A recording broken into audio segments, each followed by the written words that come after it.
All right, welcome to a very special edition of the On the Tape podcast. I know I sound very formal here. I'm with a friend of mine who we text a lot.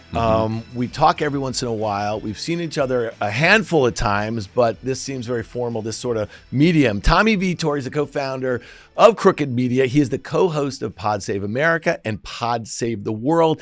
He served in the Obama White House between 2009 and 2013. He was Assistant White House Press Secretary, served as a national security spokesman and special assistant to the president. That would have been President Barack Obama. Tommy, welcome to the pod. Thank you. That guy. Dan, good to see you. Yeah, we podded once, I want to say back in 2022, early 2022. Remote, right? Yeah, and it was a different world back fun. then. I think a lot of our listeners know I'm very interested in politics. I often speak about policy. That's the, kind of the focus that we have here at Risk Reversal Media and also on CNBC. You and I talk politics. It leads us to policy, which is good. You guys do a great job on your pods of doing both, right? And I think that drawing the line from politics to policy is something that a lot of folks who are not listening to podcasts, who are not watching MSNBC or Fox News, it's kind of a hard thing for them to do. So we want to hit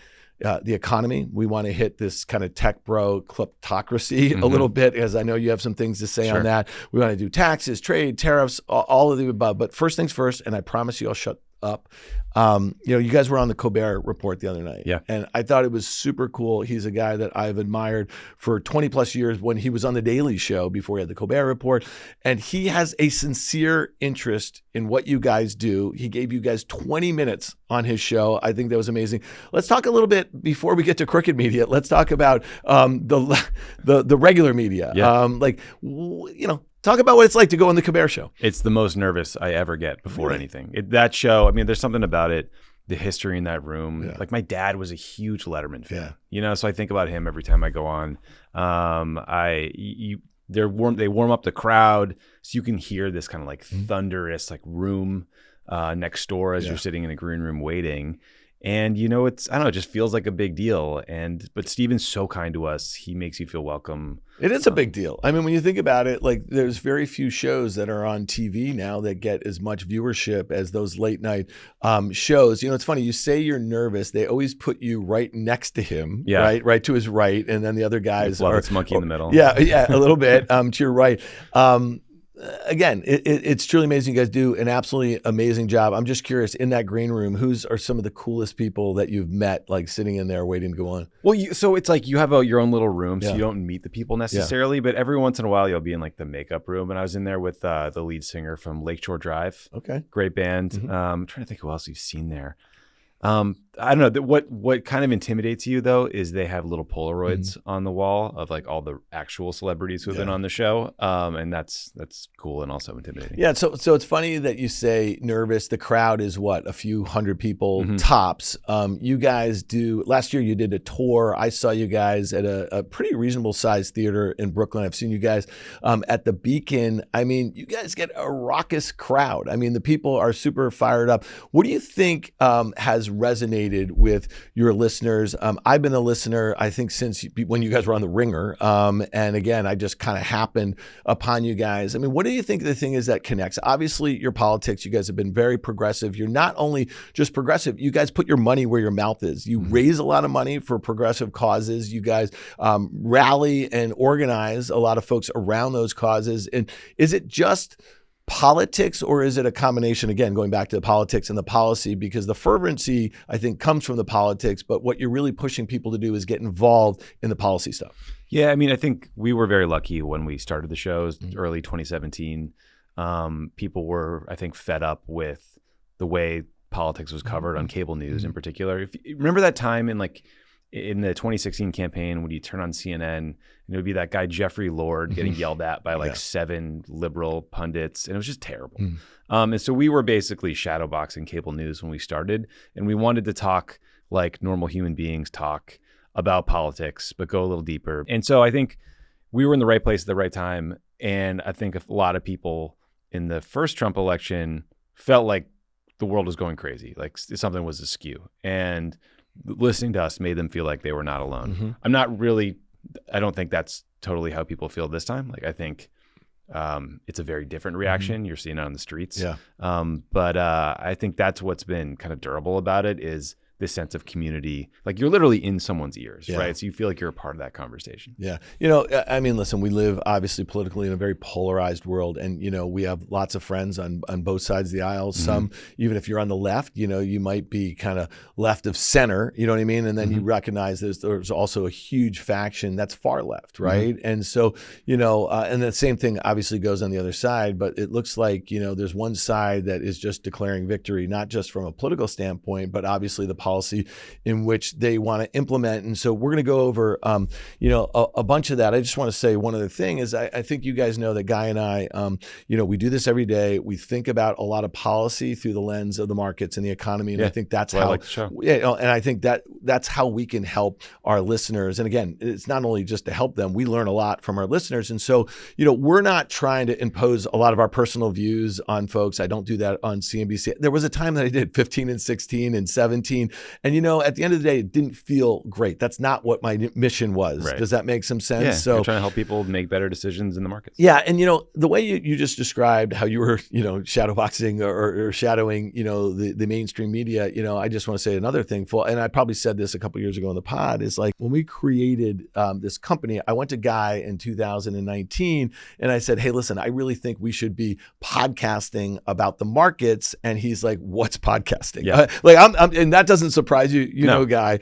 And then we worked through a little bit about these different mediums and how they're changing. And Guy was an original Fast Money member going back to 2006, and he has mastered the TV medium. I feel like I'm still learning every day. But the last thing I'll just say before we get to policy is like when I thought about what you guys were doing, I started, like I said, listening before it was Pod Save America. I listened to Kara Swisher. Hers was probably one of the first podcasts I ever listened to, and then Bill Simmons. And you guys have mastered, you know, the craft of doing it. And so hopefully one day when I grow up, I'm going to be like you. Thanks, buddy. I mean, I think, you know, it's a cool industry because there's no barrier to entry. There's a very low barrier to entry. Anyone can buy the equipment and record something and put it up. Now, it takes a lot of work, a lot of great editors to make it really special, like a This American Life episode. But anyone can kind of do the entry level thing.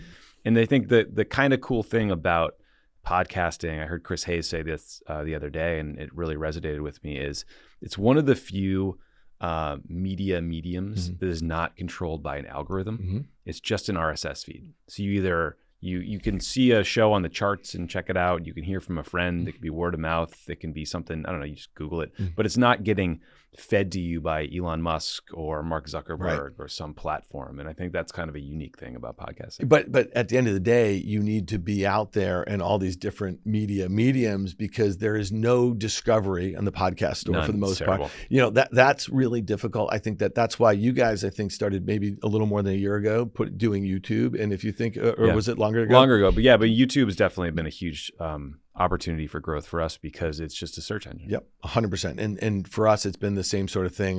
You know, again, we still love the audio audience. It's a lot of folks that probably look a lot like us, old, you know, and that's how the younger people are finding you. All right, let's talk about. I also like when you guys do your lives and Guy gets trolled in the comments and he just responds to them in real time. Yeah, one thing I want to say. So no, that's a really good point. And so like I listen, like for instance, Derek Thompson, Plain English. It's an amazing podcast. He's one of the smartest, most prepared guys. He gets a lot of great guests. Smart.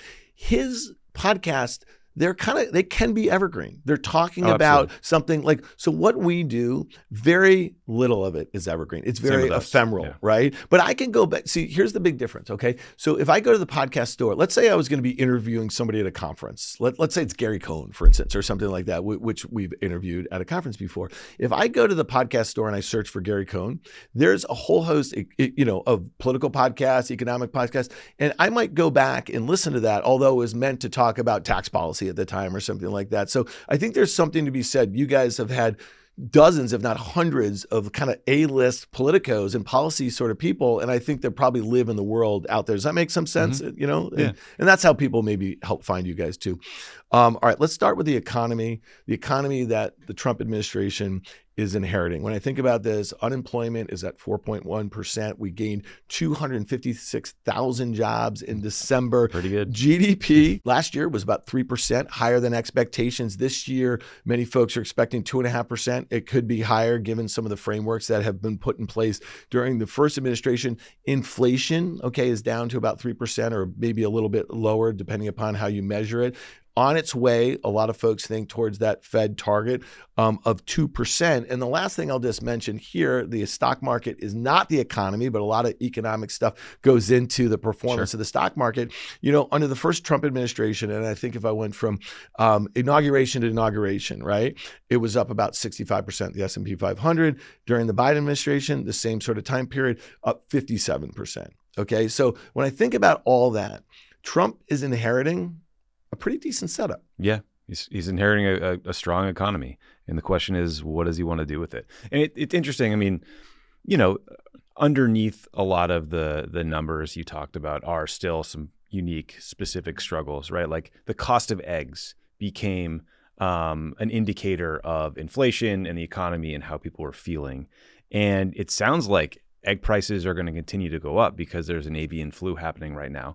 And my question is, will voters notice that? Will voters blame Trump? Will they wonder why he has or has not solved the problem? I don't know, because a lot of these economic numbers and sort of how you feel about the economy, it's become partisan, especially with Republicans who feel better about the economy just because Trump is president. And they're right. I'm not criticizing anyone, but it's just interesting how even economic data has become politicized in some ways. Yeah, and Guy and I talk about this a lot because we're seeing it on a day-to-day basis. We have to focus on inflation reports or employment reports. I mean, the list goes on, and the narratives in and around that by different administrations, they're always trying to hype, a little bit about the benefits or what's going on to, the consumer or, however you want to view them as a voter or whatever.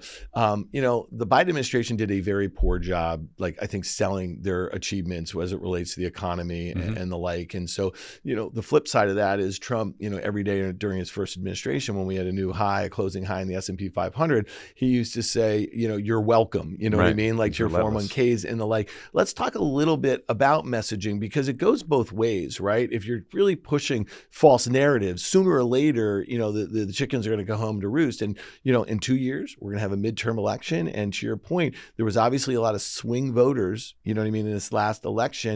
And if they're feeling it at the pump, if they're feeling it at the grocery store, I have to assume it swings back. Is that something you guys are focused on? I think so. I mean, I do think, history suggests that most presidents lose seats in Congress at the midterms. If that were to happen and Trump lost the House, it would basically, or it could potentially prevent him from passing anything legislatively after that. So it will be a really important marker. I do think you're right, though. I mean, Trump's communication style is singular. Like no one's ever approached the job this way. He didn't just do an inaugural address that your team spends hours working on and shaping and perfecting. He did his inauguration speech, and then he went to the overflow crowd, and he just riffed for 30 minutes or whatever it was. And then he went to the Capital One Arena and did a huge rally speech. And then he went to the Oval and did a 45-minute press conference. Yeah. It was day one. And like the guy's got stamina. I'll just tell you that. It's absolutely amazing. I was listening to Rogan talk about his interview with Trump, and he was like, the guy walks in, didn't go to the bathroom, sat down for 3 hours, talked, left, didn't go to the bathroom. That's what you're about. That's what you're about to do, by the way. So just strap it in here a little bit. I mean, listen, he's very good at messaging. What we haven't seen is like a disgruntled Trump, voter. 2020, I think, was such a weird situation with the pandemic and the like. And I'm just curious when you think about it, and I know you guys talk to scores and scores of voters, and I'm sure there's plenty of people in your own life. I know there have been in mine who were, voted for Biden, but voted for Trump. And the stuff that they were focused on is a lot of stuff that we're talking about right now. And a lot of it, I think, had to do with the poor messaging. Yeah. I mean, look, I think the biggest problem was Joe Biden was too old. Yeah. and he shouldn't have run for re-election. That was the catastrophic decision. And the Democratic Party tried to tell people that no, your eyes aren't seeing what they're seeing, and you'll be fine. And just no you one guys were believed it. really early on, calling for a peaceful transition of power Peaceful within transfer. you know what I mean? The Like J6, the White House. No, look, we after the debate, it was just very clear that Yeah. he should consider stepping aside or should step aside. I wish I had been more honest about my views earlier. I mean, I think what happened was everyone thought Biden was going to be a one-term president. He promised to be this transitional figure. Then the midterm elections happened in 2022. Democrats did way better than expected, almost exclusively because Republicans ran crazy candidates like Herschel Walker. Right? Georgians were like, no, we're not electing this dude. And then Joe Biden decided that was an indication that people wanted him to run again. And then he did the State of the Union. It went pretty well. Then he went to Kyiv, took that 9-hour train ride, and sort of showed some vigor. And from my perspective, I was like, I don't know. I don't see the guy in person. Like, I don't know if he's up for this or not. I don't think he is, because age comes for all of us. But I think that was a huge mistake. And what Biden lost pretty quickly was the ability to communicate clearly or well about anything. Right. One of the things that I think is kind of interesting, we're going to get to what I think are some of the things that turned the election on a whole host of different sort of economic issues or market-related issues. I go back to, who's around the president and how did it get this way? So if I think about the Biden White House, and Guy and I had talked about this a lot on the pods over the last couple years, is like their insistence on coming after our national champions. And what are our national champions? Some of the biggest, most innovative tech companies that have ever existed on this planet, right? And the funny thing is like, yeah, you could look back and say after the 2016 election, it was kind of bipartisan. I think the Republicans were coming harder at these social networks. But for 8 years, it seemed like they were ping pong back and forth. But at some point in this last cycle, all of those, crypto bros and all the big tech bros, they came to a conclusion that the Biden administration and the folks around him and the agencies that are being run under it were not for them anymore. So like, you're out in LA. How did you see that all playing out? I have plenty of friends on the West Coast who are involved in VC and crypto and in private tech companies and that sort of thing. I kind of felt it coming. I'm just curious how you guys thought about that. I felt it coming too. Like, I don't know. I'm curious, when you say the Biden people came after, I don't know, say a Google or the FTC Facebook, and the DOJ. They really launched some investigations, right? There was talk about breaking them up for the first time. For the first time, these CEOs in these companies weren't treated like precious darlings, right? Like Mark Andreessen is very open about whining about this. He's like, the deal was we do what we want. You leave us alone. We give our money to charity. You tell us we're brilliant, right? And like they felt like that deal was broken by the Biden administration. I think that these big companies deserve some scrutiny. We should talk about what harm Instagram may or may not be doing to teenage girls. Like that's a perfectly valid 100%. Thing for the government to look into.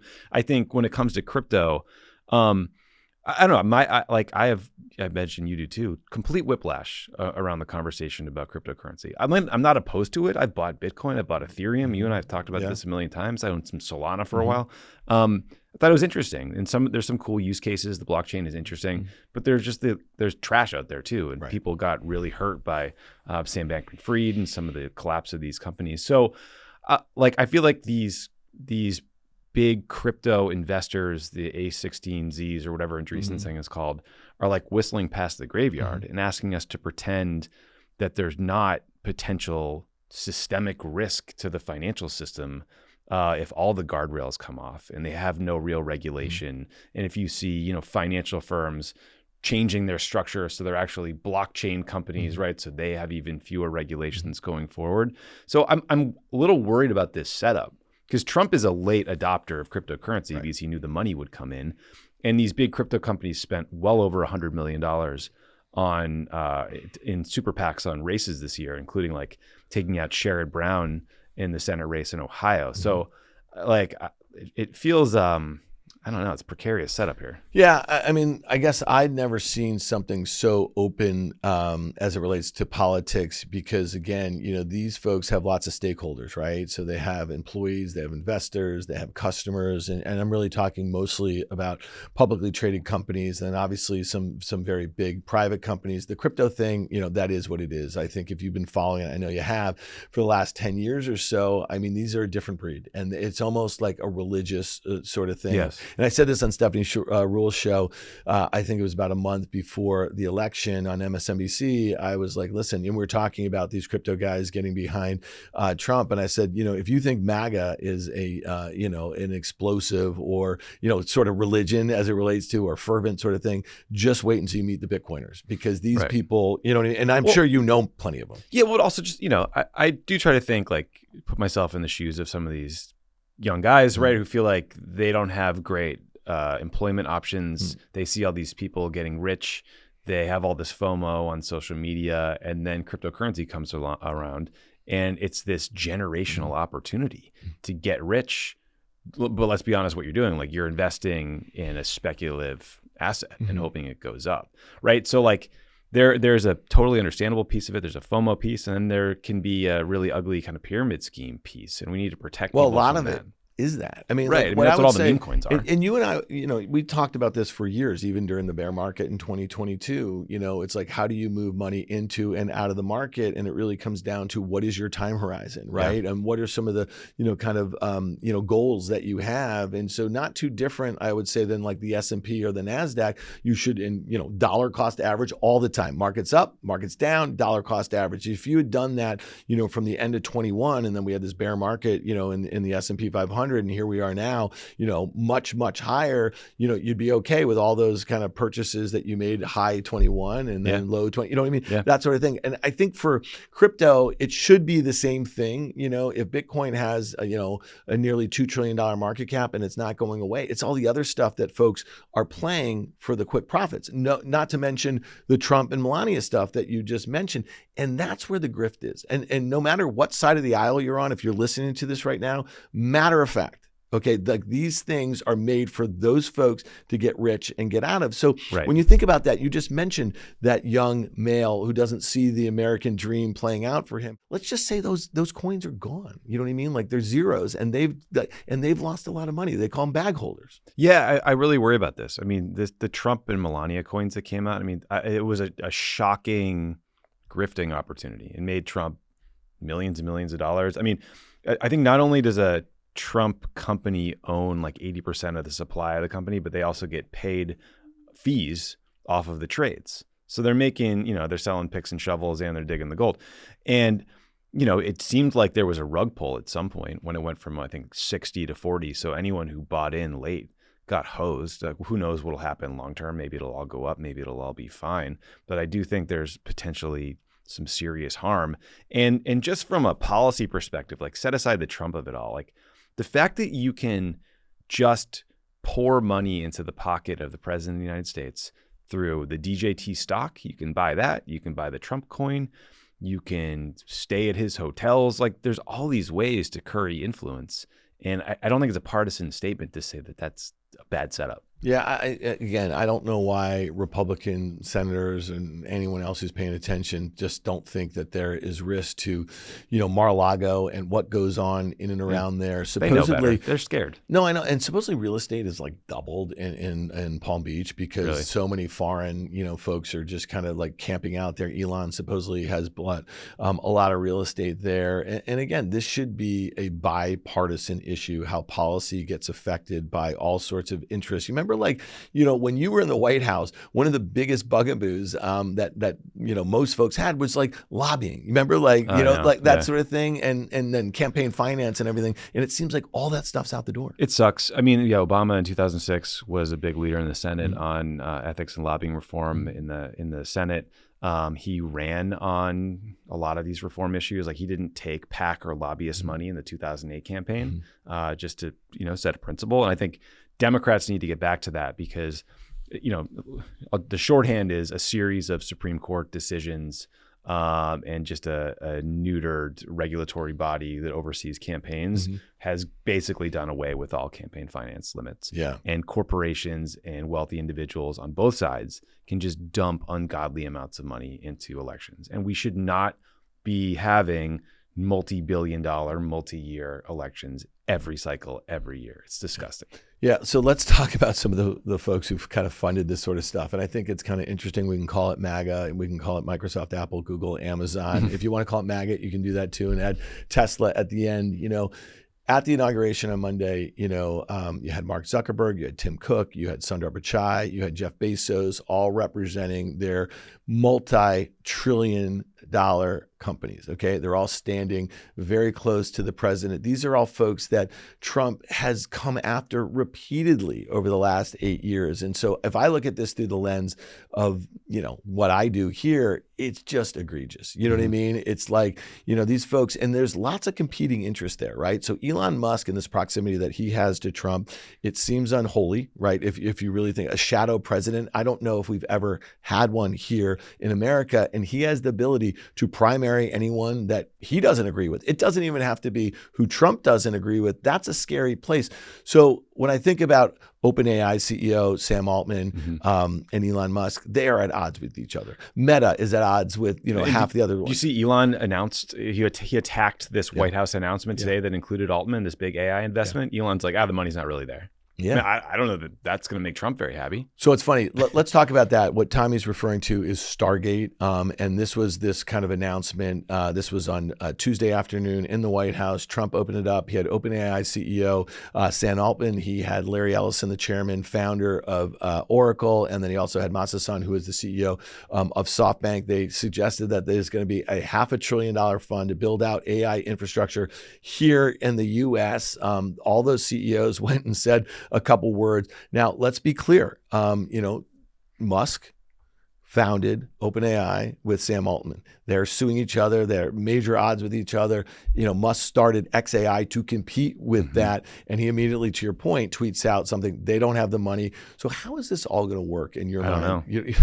It's crazy. I want to be clear. Okay, let's go back to one of the things I love about your pods is the inside baseball. You guys had a front row seat for everything that went on, during that I guess it was the first Obama administration into the second a little bit for you. Yeah.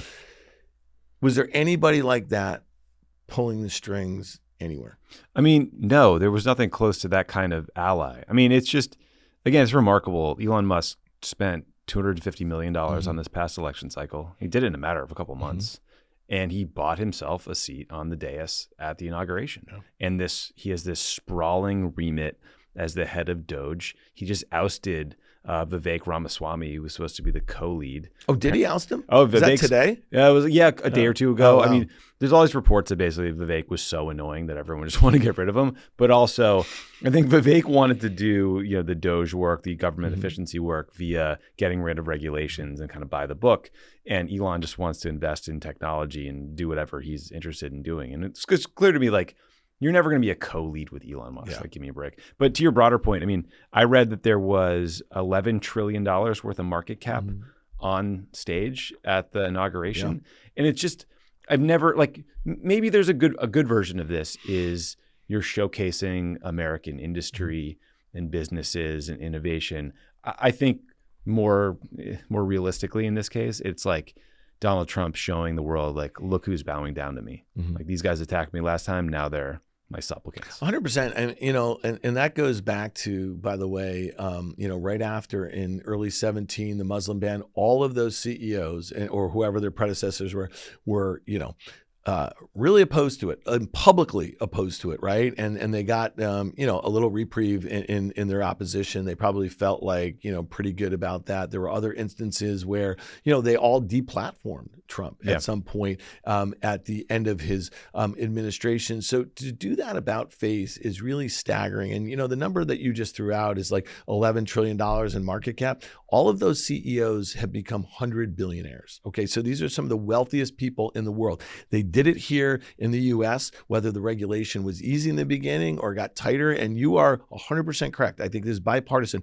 All of those companies should be in check or held in check because it has the potential to do massive damage to, our populace. By the same token, it also has the ability to unleash a whole host of innovation that exists right here. You know what I mean? Yeah. So I just worry, though, when you hand the keys to the kingdom to those folks, it could go pear-shaped pretty quickly. Totally. I mean, yeah, it's just I don't understand how these guys think they're victims. I mean, they are wealthy beyond all imagination. They're powerful. They're connected. Yeah, I mean, I worry about this, Dan, because I think every company needs some common sense regulations, but it seems like we're going into an area where we're going to loosen regulations on tech companies, all these other companies. Now, like, stepping back a second, the decision to deplatform Donald Trump, the sitting president or former president, that's a very complicated one. There's real free speech equities. I'm not suggesting that was simple or necessarily the right thing to do in every instance. Like, it's a complicated piece of it. But the idea that we should just trust Mark Zuckerberg with unfettered development of the next series of sort of AI advances, when these are the same guys who fucked up like the like button, They really did. So it grates me. Yeah.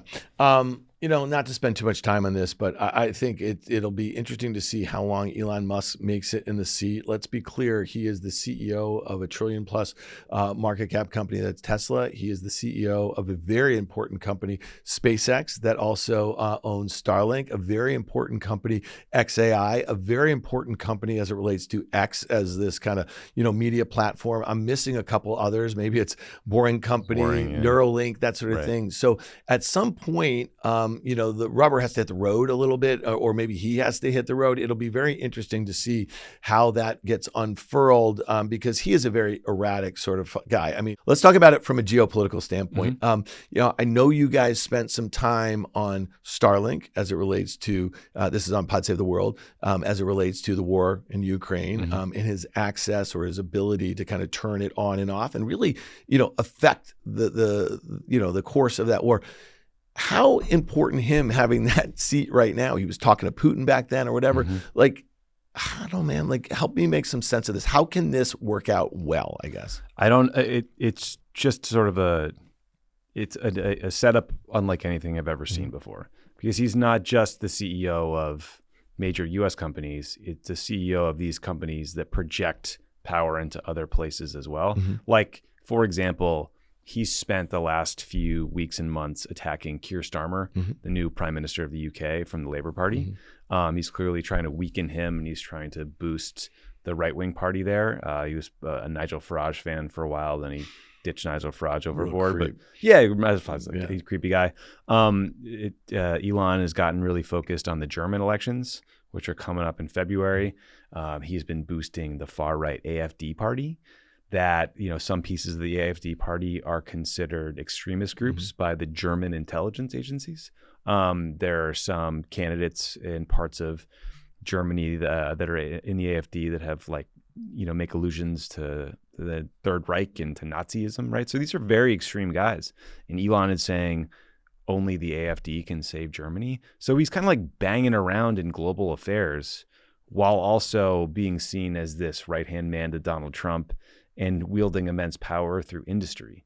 And again, it's just this kind of like oligarch setup that is just, we've never seen this before in this country. Well, that coupled with Donald Trump and his first administration, really cozied with Putin, with Bibi, with Viktor Orban. I mean, with Kim Jong-un. I mean, when you think about the folks that he had his best relationships with who ran, these countries, the only one you could say is Iran, you know what I mean? That he's been very hawkish, and I guess with Xi Jinping. But at the end of the day, the Chinese economy is so weak. They actually need us more, than we need them. China used to be this kind of engine for growth for the world, and they are just not. And now they're obviously dumping all these, stuff that they make over there on us and others. And that's what Trump is really trying to rebalance. And, they're probably not that wrong for doing it. But let's go back to, if you are, some sort of multinational company from outside the U.S. and you want access to our markets, the uncertainty in policy, whether it be trade, whether it be tax, tariffs and the like here, I mean, it makes it really hard to do business here. That was the message from the first administration. Yeah, I mean, I think what we've learned after the first Trump term is often his threats that seem crazy are like negotiating positions. Mm-hmm. So, he talked in the campaign about across the board 10 or 20% tariffs on everything. He talked about potentially 60% tariffs on Chinese imports. He's talked about 25% tariffs on Mexico and Canada. And like, it is destabilizing mm-hmm. those political systems and governments, and these leaders are trying to figure out what to do about it.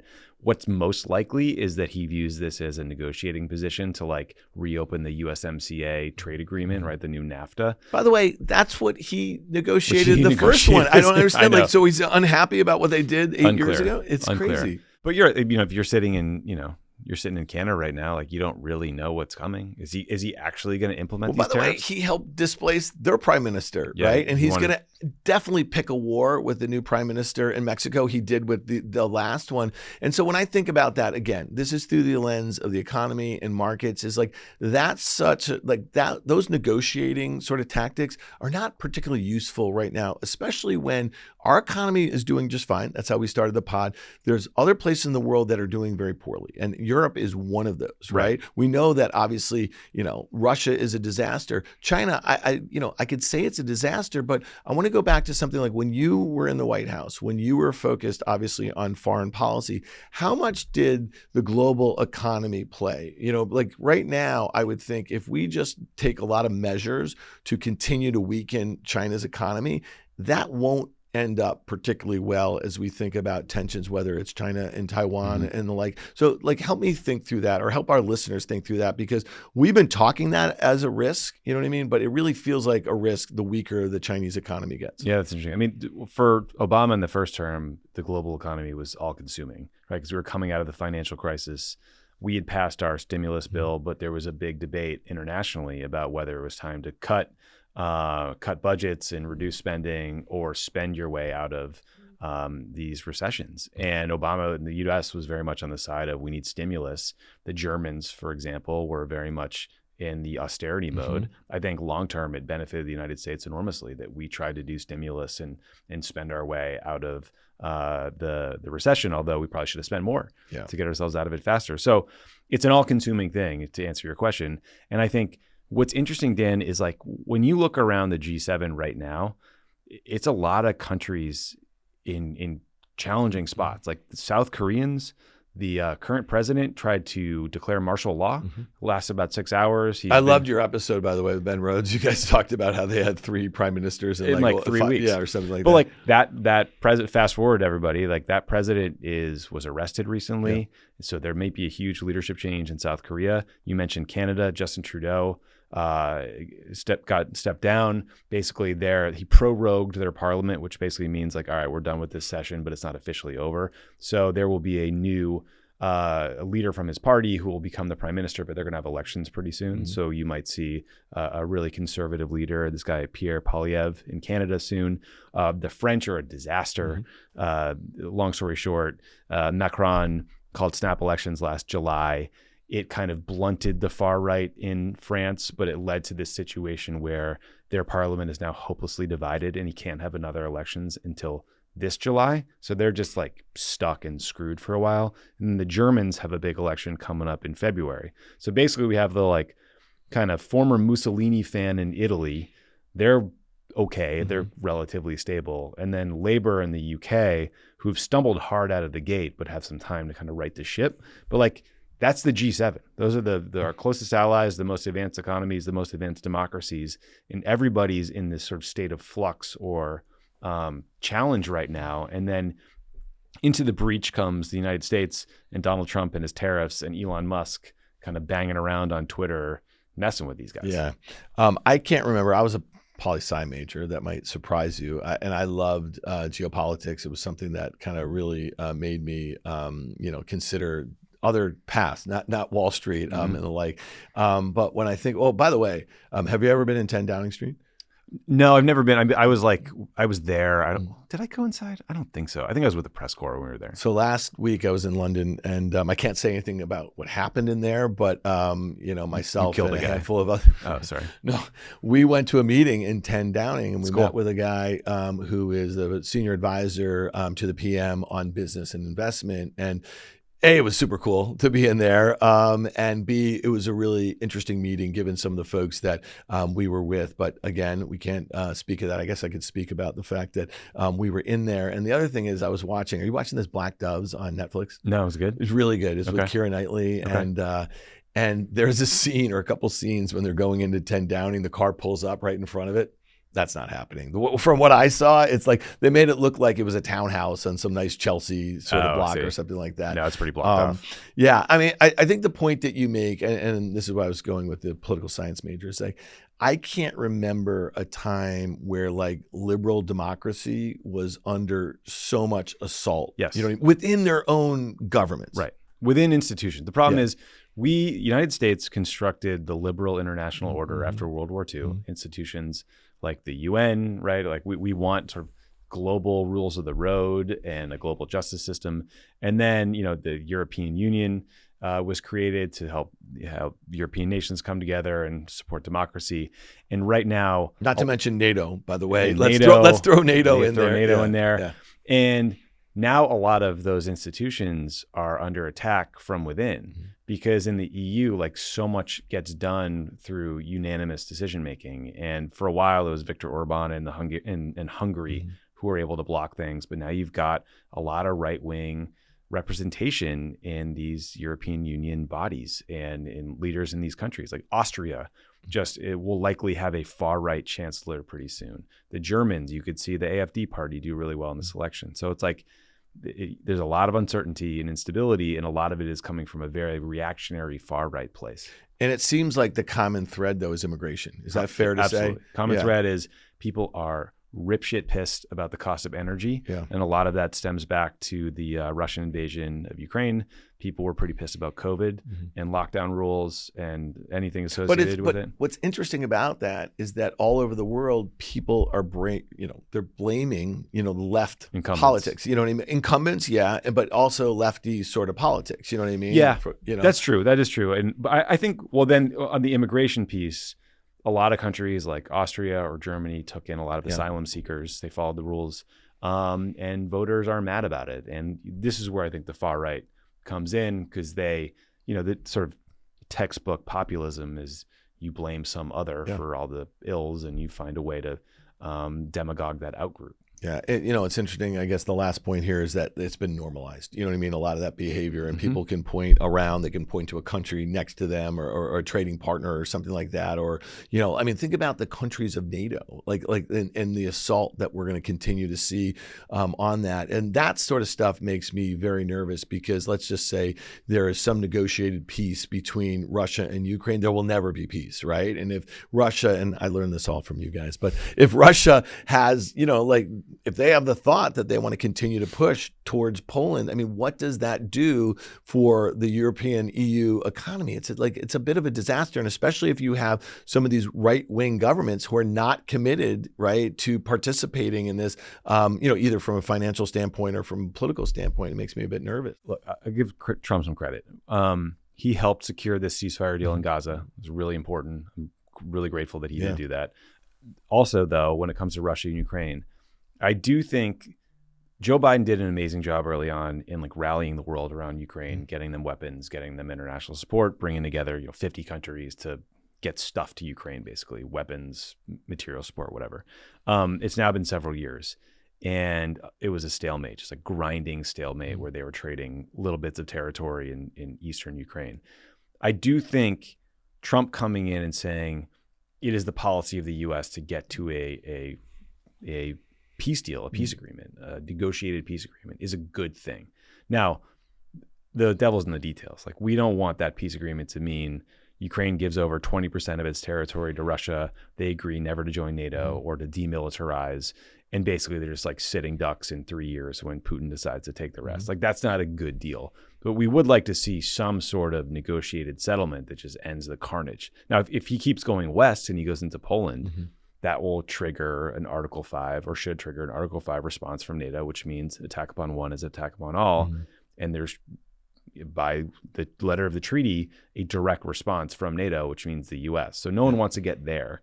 And hopefully we never get there. But that is why people think like Putin needed to be stopped as early as possible in this process. By the way, in the first administration, obviously, Trump, was very, I don't know, he was threatening to the NATO alliance. And when you think about right now, NATO saves him politically with some sort of, kind of peace with Ukraine and Russia, because again, he often said that, Putin would never have invaded Ukraine. And so that NATO threat, like you just mentioned about attack on one, attack on all, kind of gives him like the ability to not have this kind of, big dispute, I guess, with Putin, because no one knows how that will end.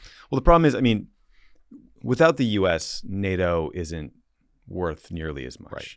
And early on in the first Trump term, it was very hard to get him to reiterate his commitment to Article 5, which, terrified a lot of people, shocked a lot of people. Did he ever do that? I think he ultimately did, or his staff did. I can't remember exactly. But the way he framed it was he wanted countries to spend more on NATO. Now, he would talk about it in a dumb way, as if these, like, the Germans owed us money because they weren't spending enough on defense. That's not how it works. They're all supposed to spend, the goal is 2% of your GDP gets spent on your own defense, right? So you're not giving it to the US, you're building up your own he used to military. say things like, they got to pay up, what I mean? Like they owe us money. It's idiotic. Yeah. Now, the good news is a lot of these European countries have been spending more. Trump will take credit for it. I don't care if he does. That's fine. I think it's far more likely that these countries started spending more on their defense because they watched the Russians invade Ukraine.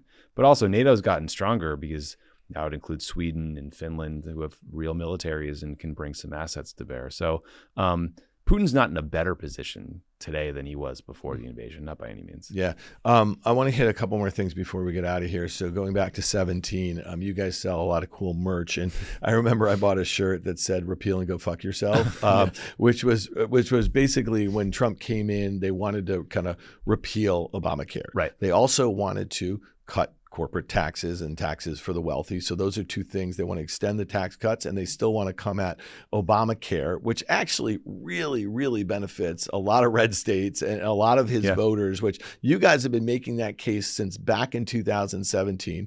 The tax cuts don't help them, right? And I love this phrase. I can't remember which one of you said, is like they borrowed $1.5 trillion from the future, and you know what I mean, and just gave it all to large corporations and the donor class, right? And so again, if they're going to extend that and try to get lower taxes, like how do you deal with this $36 trillion deficit, right? And this is something that when I came to New York in 1996, you used to hear this expression, Wall Street Republicans, and it wasn't like we had Republican mayors, and it's unthought of that would happen here in New York City. And we had Republican governors going back to a handful of ones in the last 50 years, and the whole idea was that you were like socially liberal and fiscally conservative. And that seems like, social conservative is a thing right now. And there is, it flip-flopped. And now there is no fiscal conservativeness, I guess. Is that a word? Fiscal? Sure. Yeah. It is today. Why, we just made it. Yeah. So to talk a little bit about that, because states like New York, they flipped a bit. You know what I mean? At least if you're looking at the electorate. Yeah, the electorate moved a lot. I mean, especially in blue states where there wasn't really a competitive election, but you saw pretty big shifts in vote share from Democrat to Republican. So my mantra for this second term, I'm obviously a Democrat and a liberal, but I think where people like me, Democrats generally, screwed up in the first term was getting outraged too much, reacting too much to what Trump said, and we need to focus more on what he does. And the rubber meets the road if you try to repeal the Affordable Care Act, which, through Medicaid expansion, let 20 million more people have access to health care, and with nothing to replace By the way, so these two issues are very tied to each other, right? So how do you pay for the tax cuts? You cut Medicare, Medicaid. That's exactly right. So, I mean, the 2017 tax cut, it was several $1 trillion. It went to the wealthiest people in the country, and corporations didn't necessarily make jobs, right? They just did buybacks. Yeah. Wasn't it some huge percentage of it went So to they buybacks? basically, initially, the tax cuts were going to be $1.5 trillion, and over the next 2 years, 17 and 18, like large U.S. corporations bought back $1.5 trillion of their own stock, and I mean that's just astounding. Now, what did that do? It helped the stock market that Trump uses as a barometer of his success. Right. And so if he wants to do another big tax cut, I think it'll cost $2 to $5 trillion over time. And at the same time, you have Elon Musk saying that Doge is going to find $2 trillion in cuts. So where's that money going to come from? The only way you can cut $2 trillion worth from the budget is Social Security, Medicare, Medicaid, or you're digging into the Pentagon budget. And they say they don't want to do any of these things. There's just not enough money in like the non-defense discretionary bucket to get those savings. So we're just going to run a bigger deficit until something gives. Yeah. Are you on TikTok? I am. I mean, I'm just a lurker. Yeah. And is Crooked Media on TikTok? We are. Yeah. And so how do you think about that? Again, this is something that Trump started back in 2017, 18. This is a tool of the Chinese Communist, Party. There's other aspects of it. Like we just said, it's rotting our kids' brains, but not just our kids. We know a lot of people who are spending rots a lot of my time. brain from time to time. I don't have TikTok. I'm off of Twitter. I got to tell you, being off of Twitter as a former power user, both like personally and professionally, it's been one of the best things that's happened to me over the last year. My brain has been rewired to go look at the FT, look at the Wall Street Journal, look at the, Bloomberg, CNBC, that sort of thing. And, listen, was it easier? It was kind of like that news RSS feed. So how do you think about, TikTok? It's just another example of just how whatever you want can be bought and paid for as it relates to this guy. He's very transactional. He likes to pick winners and losers. His opinion on TikTok changed when one of his largest donors had revealed himself to be a large investor in ByteDance, the company in China that owns TikTok. He also said, well, it helped me win, that sort of thing.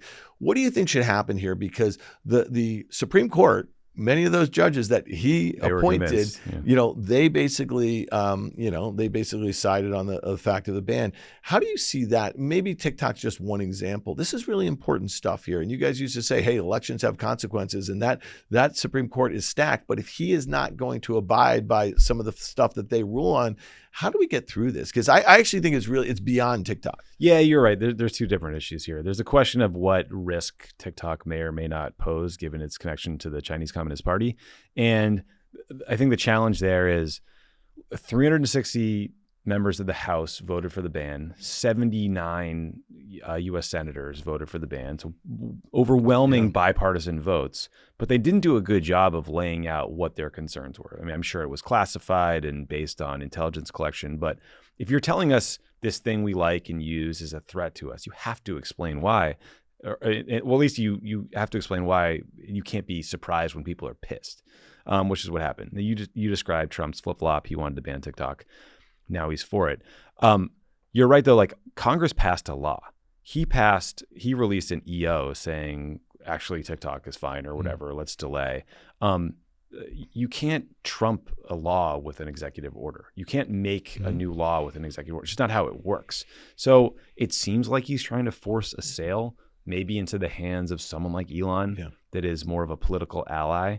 But he also wants a 50% cut. Like I don't get how this is going to work. First of all, he's the worst negotiator ever. He basically said this thing. He said it publicly at this on Tuesday at this press conference. He said it's worth $1 trillion, okay, and we're going to do a deal. If you're trying to negotiate to buy something, you actually want to tamp down the valuation. You don't want to take it and make it 10x. You want to say, listen, this is a $100 billion company. You know what I mean? It should be. It was like I'm sitting there on the set of Fast Money because they just, and this is what I'm going to have to do for the next year. They're going to cut to all of his pressers and the nonsense and the people who are coming to curry favor with him and stuff and listen to this ridiculousness because that was ridiculous. Like there's one other issue. But the Chinese Communist Party is not going to let ByteDance sell unless they're good with the deal. By law, ByteDance has to do what they say or work with them or provide them information and data. So I don't understand the end game. Well, they're saying that they don't in the US, that it's a different operation and that their servers are here and that's exactly. I actually think the bigger issue other than like the espionage and data and all that sort of stuff is that our national champions, our like social media companies, our, whatever it is, Amazon, eBay, Meta, I'm missing a couple, X, they are not in China. Right. They cannot get by Google, the firewall. Google, obviously, yeah. So like, if we're going to be hawkish on China, isn't that just low-hanging fruit? Wouldn't that be the easiest thing to demonstrate how you mean business? Yeah, I think so. I mean, it's very interesting. The first Trump administration had a bunch of China hawks, and that had a bunch of business guys, like the Steve Mnuchin's Treasury Secretary, who I think were the yin and yang in terms of when Trump would be tough or easier on the Chinese Communist Party or on Xi Jinping. Trump likes talking to Xi. I think he makes him feel important. He likes autocrats. He likes people that can kind of do what they want. I guess I could understand that as a U.S. president, because you're ostensibly the most powerful person in the world, but you get thwarted constantly, and I'm sure it pisses them off. This time, his administration does seem even more full of China hawks. His national security advisor, Marco Rubio, the Secretary of State, Pete Hegseth, the SecDef, is whatever Trump tells him to do. So it's just not clear to me how, like, where the push and pull is going to be. I think Trump cares about markets and bad headlines, and that will kind of drive the outcome here. But I can think of no better way to crater the markets than 60% tariffs on all Chinese imports, right? I mean, it seems like that would be bad. Well, that would be, obviously horrible for them. It'd be horrible for the folks that, are buying their, let's just call it steel to build, new bridges, or, the list goes on and on. The one thing, and I'll let you, I'll ask you one more question, but the one thing that makes me nervous, and maybe you can answer this question that I'm going to answer for myself, is that in the first administration, and again, this has been bandied about a gazillion times, but, there's people like Rex Tillerson and Mnuchin and Gary Cohn and, eventually people like Barr. I mean, there was like people that were very well suited for it. Yeah. You know what I mean?